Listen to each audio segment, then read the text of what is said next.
Welcome to part 10 of Back to the Moon, Apollo Eagle Lander. So stand by for action.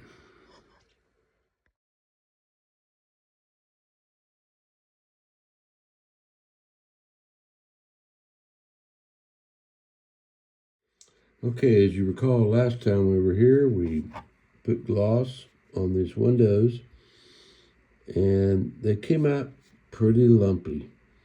So I sanded them down with some of the stuff I used for my auto detailing, my auto body sander.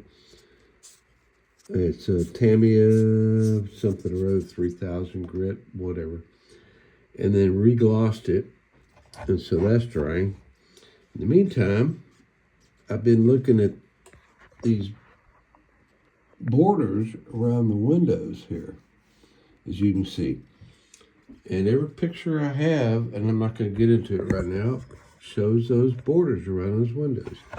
So I figured, okay, well, I can do masks and put them on the inside. Well, that didn't work out because they were so small and I couldn't get them centered. You know the drill.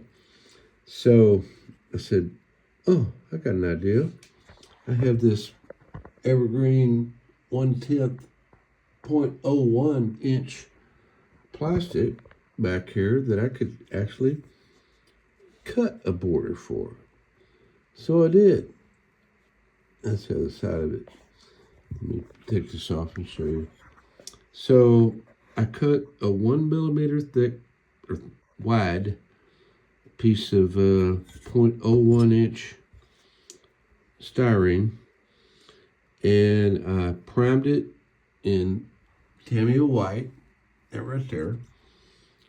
Let it dry for a little while, and then I hit it with sorry, let me get the instructions out. The gold leaf here with a brush, and that didn't work. And I did it all by hand, and I didn't have the clamp involved in. I said, damn it, how can I hold this while I airbrush it? And I'm going to airbrush the gold on now using this, one of my clamps I got for building my wooden ship. And sorry about the focus. So yeah, here we are.